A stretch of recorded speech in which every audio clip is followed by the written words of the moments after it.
Good morning and welcome back. Today's lesson is all about tidiness and how to keep from tracking mud all over your stage and presentation. To begin, I'd like you to imagine yourself on a stage.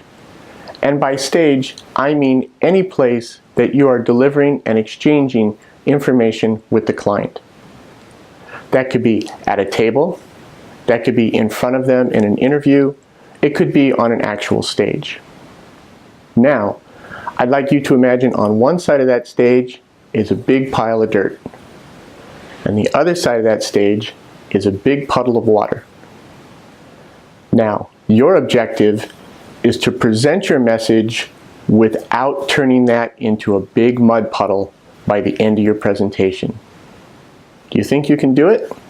If you can successfully keep this puddle and this pile separate, the result is a clear, concise message that you've delivered to the client and they know exactly what it is you talked about.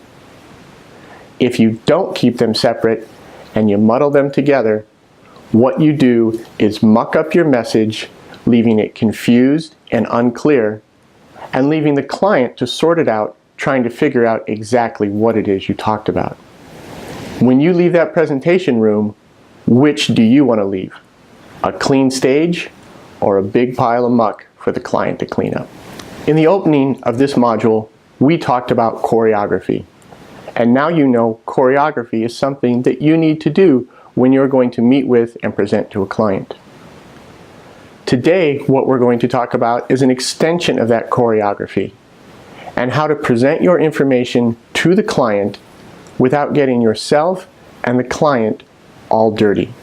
When you're presenting to a client, you have three objectives that you're trying to accomplish. You're delivering information, you're taking questions, and you're responding to questions. In doing these three things, some people will hide behind the safety of their podium, never leaving those confines. Others will move a lot around the stage. And whether you stay directly behind that podium or you're running laps, you run the risk of muddling your message and getting things all mucked up for the client. And today, I want to help you prevent that. Today's lesson is all about creating distinct breaks between those three activities so that your message is clear and compartmentalized, making it easier for the client to process and organize that information as you deliver it and as you respond to their questions. Let's start by considering what I call the pacer. This is the speaker who stands up in front of the group, says good morning, and begins to pace back and forth across the stage nonstop as they speak, as they take questions, as they answer questions.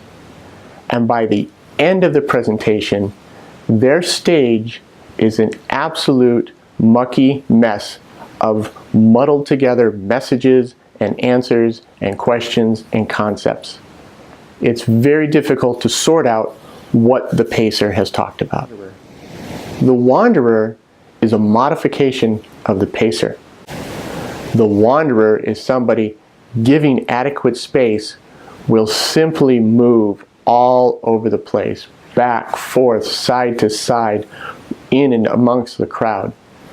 The wanderer mucks up the message just like the pacer does. The same is true for what I call the dodger. The dodger is that individual that remains hidden and stationary behind the safety of their podium. They don't move, and they have the same posture whether they're answering questions, delivering information, or taking questions. And you can envision this person as standing on a soft stage, and that position where they stand actually sinks down a little lower than the surrounding stage.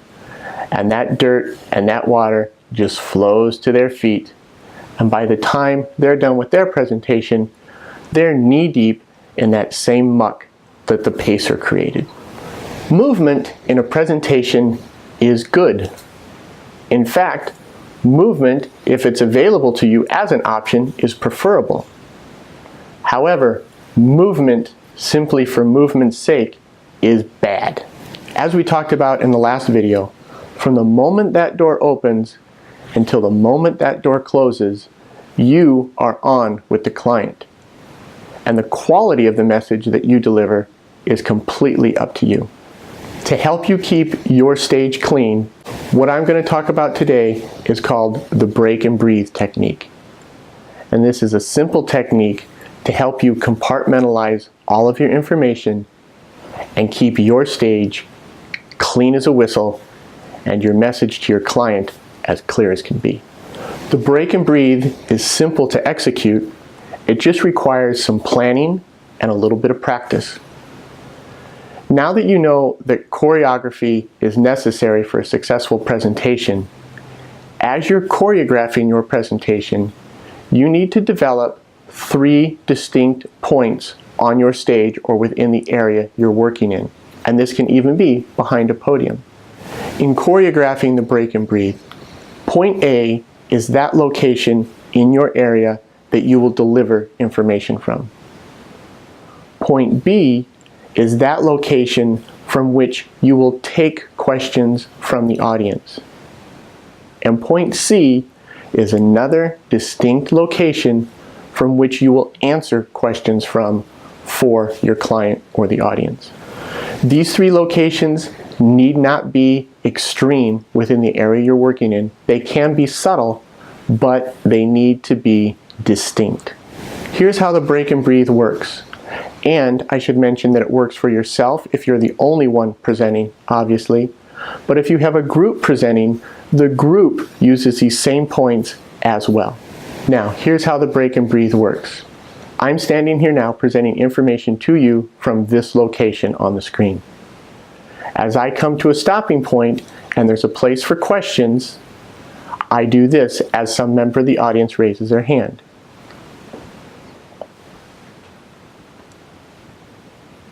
I now take the question coming from the audience. I process that and I go to point C. Now I respond to the question from this location. That's all there is to it. That's the break and breathe. The trick is to drop your eyes and drop your eye contact with the audience. Take a breath as you're moving from one point to the next point, and then come up at the next location. In a very short amount of time, your audience will pick up on the fact that if you're standing in location A, he's going to talk and deliver information to us now. If he's moved to B, it's now time for me to ask my question of the speaker. And when he moves to point C, I need to listen because he's now going to answer my question. And once you finish answering the question from point C and it's time to present again, it's simply back to point A. It's just that simple, and then you move ahead. Now, as I said, this can work for multiple presenters as well. You may have 3 presenters at different locations in the room if you have a large room. Each speaker should have their 3 locations, from where they're presenting from, where they're taking questions from, and where they're answering questions from. So you could call it A1, A2, A3, B1, B2, B3, as you choreograph out your presentation space prior to the meeting. Regardless of the number of presenters you have, or whether you're standing on an open stage or behind a podium, the benefits of the break and breathe are this. It creates a pause, which we will discuss in an upcoming video, are powerful and create anticipation. It allows the audience to process the question that was just asked. It gives you time to collect your thoughts and formulate an answer. It creates points on the stage that the audience quickly identifies with the activity that you are undertaking. It compartmentalizes information in nice, neat packets that the audience can then mentally file. So a question you probably have at this point is, what do you do if your presentation area doesn't allow you to move? That you're restricted to a space behind the podium or in one location. how do you implement the break and breathe? Well, the technique is the same. You simply make use of smaller posture changes. Let's say, for example, as I present information, I'm standing in this posture with my hands in front of me. Now, when I reach my stopping point and someone asks a question, I simply do this. Drop my eyes, take my breath, and drop one hand. And listen to the question. Now, when it's time to respond to the question, I drop my eyes, take my breath, and switch hands. And answer the question at this location. Then when I'm finished, I'm back again to present.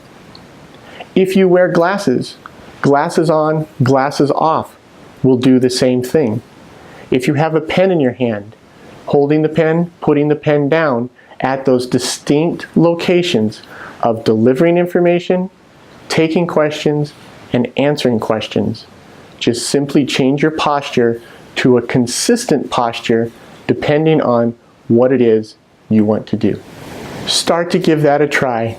As you choreograph, know what you're going to do at these 3 distinct points. And you'll quickly find that you leave your presentation with a clean stage, clean shoes, and a client with a clear, concise message of what you've just shared with them. Have fun with that, and I'll see you on the next video. Thanks a lot.